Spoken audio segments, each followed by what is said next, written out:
nisije nikakuona umesimama mahala popote na huyu binti. Nafikiri utakuwa umenielewa.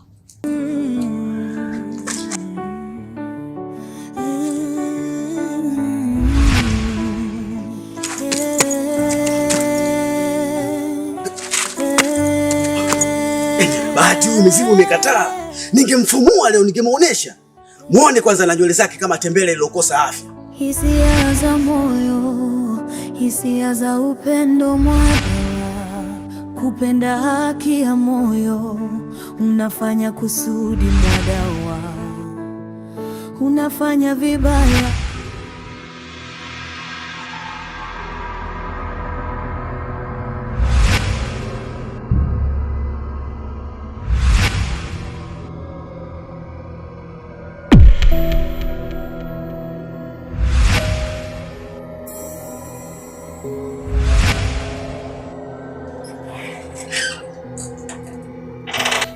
Wewe Mwadawa.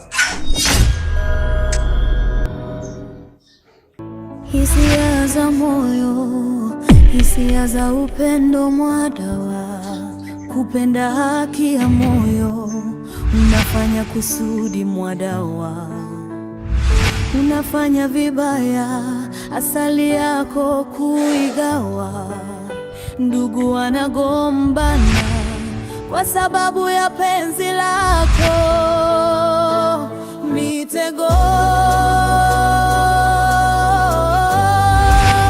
mitego, mitego yako mwadawa, unautesa moyo, moyo, moyo unaumiza mwadawa. Hii mitego ya dada wa kazi unavuruga. Mwadawa, ni nini ambacho unaweza kuniambia ili niamini kwamba wewe hutaki kutuchanganya mimi na mdogo wangu Kelvin?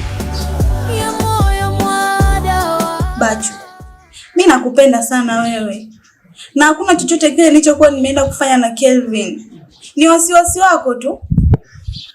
Jana usiku ulikuwa unataka kwenda kufanya nini chumbani kwake? Na vipi yeye? Alikuwa anaelewa chochote? Hapana, hakuna chochote kile nilichokuwa nimepanga kwenda kufanya na Kelvin. Na isitoshe Kelvin ni rafiki yangu sana tu, pia ni kaka yangu. Mimi nilikuwa nimeenda tu chumbani kwake anifundishe tu kucheza game. Kwani kuna ubaya?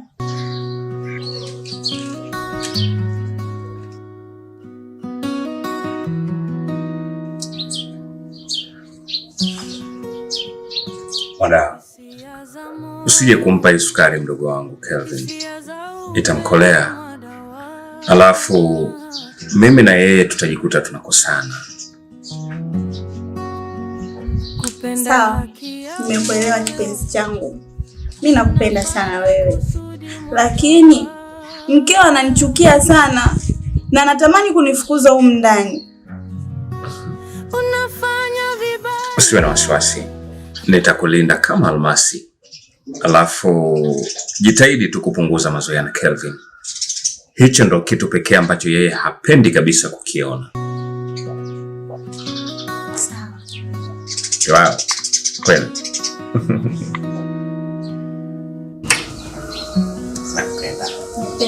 Hisia za moyo, hisia za upendo mwadawa,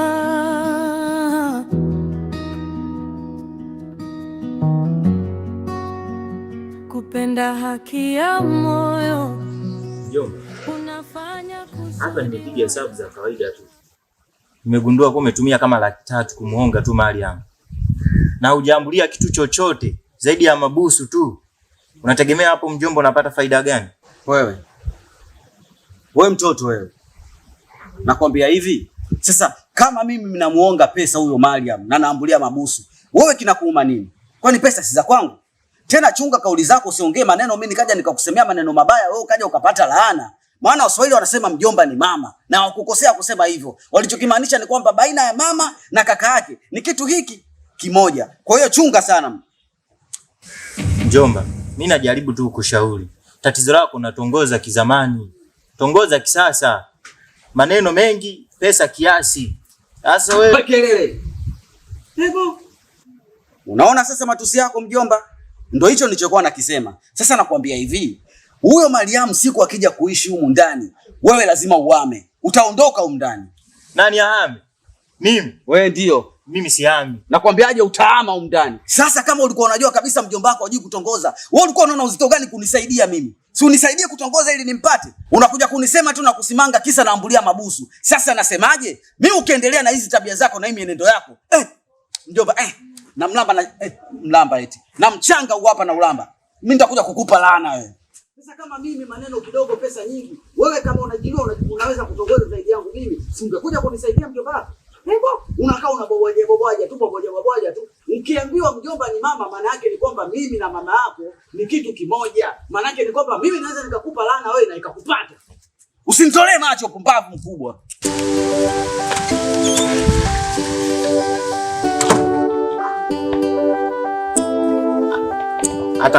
Hata kama ni mjomba ni mama. Sio kila siku laana. Kelele wewe. Utaondoka ndani bantu. Utaondoka kabla huyo Mariamu hajaja kuingia humu ndani. Mimi sipendi kabisa kuingiliwa katika sekta zangu. Ninapofanya vitu vyangu mimi naomba uniache. Uniache kabisa. Hebo. Unatumia pesa.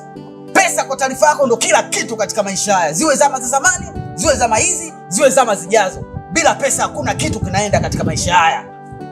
Wewe ambaye utumii pesa, unaona wake wangapi? Huna hata mmoja, na ndio maana ukiingia bafuni kuoga unakaa masaa mawili. Pumbavu.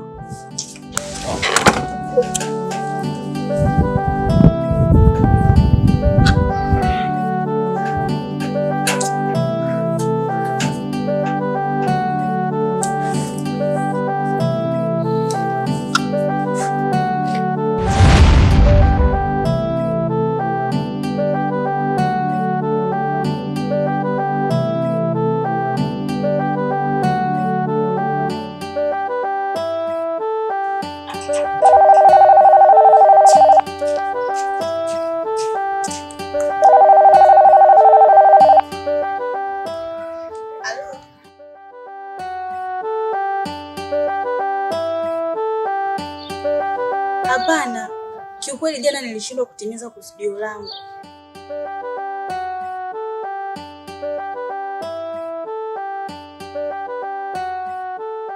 Usijali, naamini muda si mrefu kila kitu kitakuwa sawa. Haya, sawa.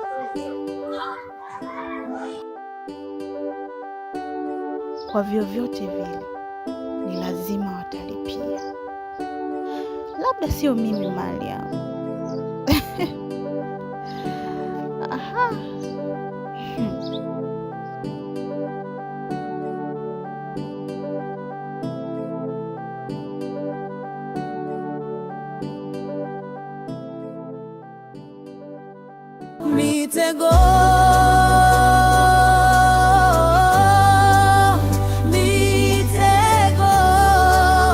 Mitego yako mwadawa, unautesa moyo. Madam, mimi tayari nimekwisha ongea na Kevin na tayari nimemforce asimfikirie kabisa yule binti. Maanake tayari niishaanza kuona kuna hisia za kimapenzi zidi yake, na yule binti sio siri, ana ushawishi mkubwa sana kwa Kevin. So nitajitahidi kuwaweka mbali, wala hata usijali. Sawa, nafurahi sana kusikia hivyo, na sikufichi Dickson, endapo utakamilisha huu mpango kama hivi tunavyozungumza, kuna zawadi nzuri sana nitakuandalia na bila shaka utaifurahia. Yaani sikufichi Dickson, yule binti ananipa jamba vibaya mno. Laiti ingekuwa amri yangu, kitambo sana ningekuwa nishamuondoa pale nyumbani kwangu. Ila sasa ugumu unakuja sehemu moja. Mume wangu ndo anamkingia kifua yule binti, kiasi kwamba najikuta mimi sina mamlaka yoyote yale.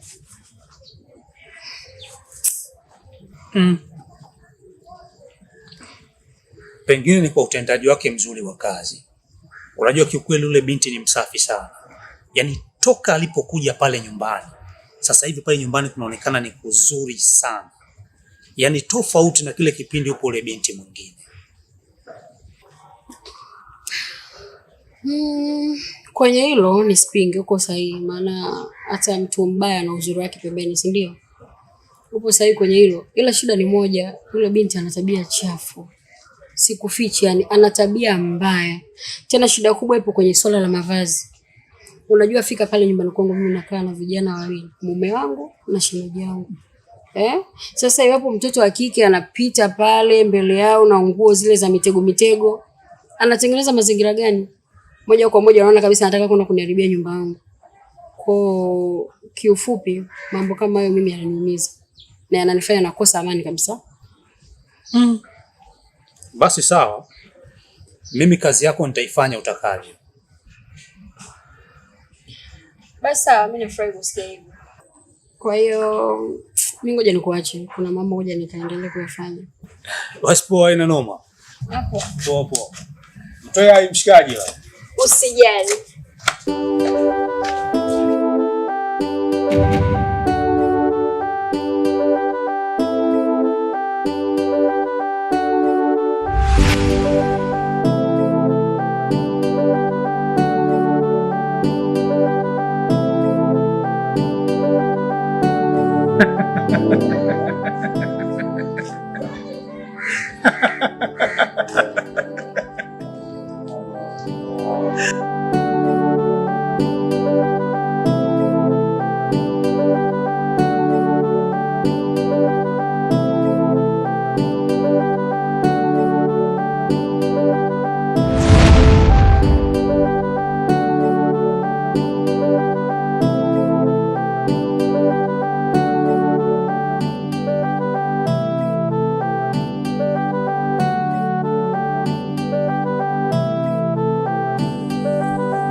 Hali ya mama sasa hivi anaendelea vizuri.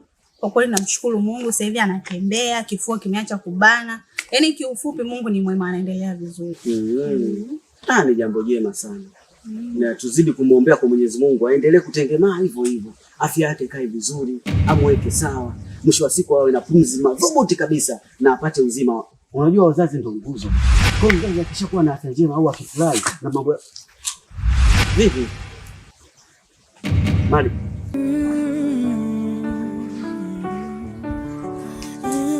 Wewe siku hizi unaitwa Mariam, si ndio? Nacheza na akili zako. Hapana, huyu mzee tutakuwa amenifananisha. Mimi si tu Mariam. Hisia za moyo, hisia za upendo. Alaka, nyumbani. Kupenda haki ya moyo. Potea. Unafanya kusudi mwadawa. Unafanya vibaya asali yako. Naongea na wewe. Naomba hii iwe mara yako ya kwanza na ya mwisho kufika pale nyumbani. Lakini kitu kingine pia, nisije nikakuona umesimama mahala popote na huyu binti. Nafikiri utakuwa umenielewa.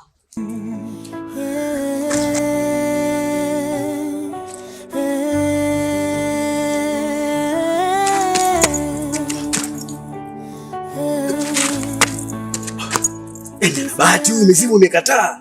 Ningemfumua leo, ningemuonesha. Muone kwanza na nywele zake kama tembele lilokosa afya. Yaani huyu, angalia vilasta vikubwa, vilasta vingi kuliko hata akili. Huyu hana tofauti na Anko Bantu. Wote akili zao pole kabisa. Baba mmoja mama mmoja. Heba. Jamani wazee, niacheni nimfumue kidogo nimnyoshe huyu. Hisia za moyo, hisia za upendo mwada. Kupenda haki ya moyo, unafanya kusudi mwadawa. Unafanya vibaya asali yako kuigawa. Ndugu wanagombana kwa sababu ya penzi lako. Mitego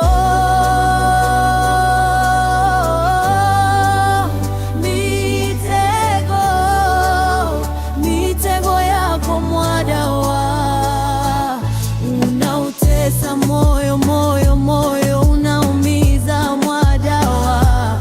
Hii mitego ya dada wa kazi unavuruga amani ya moyo mwadawa.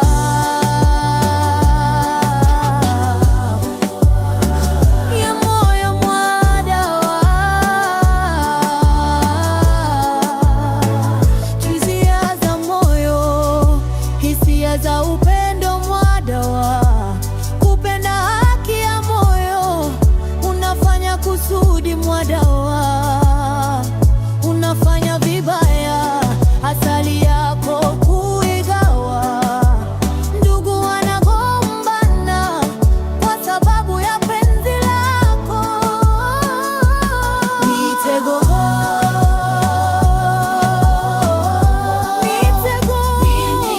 moja tu mpaka mwisho.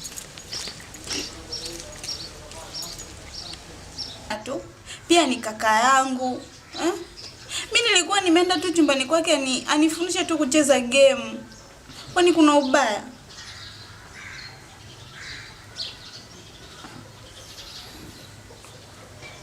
Mwadawa, usije ukampatia hii sukari mdogo wangu Kelvin, itamkolea, alafu mimi na yeye tutakuta tunakosana. Sawa, nimekuelewa kipenzi changu. Mimi nakupenda sana wewe, lakini mkeo ananichukia sana na anatamani kunifukuza huko ndani. Hilo jambo mimi naomba lisikupe wasiwasi. Unaelewa eh? Nitakulinda. Dibozi na kuona kwenye kioo. Hapo hapo action. Usijali. Usijali. Hilo jambo mimi naomba lisikupe wasiwasi. Nitakulinda kama almasi. Lakini hakikisha unapunguza mazoea na Kelvin. Hicho ndo kitu pekee ambacho yeye hapendi kukiona. Sawa. Wow.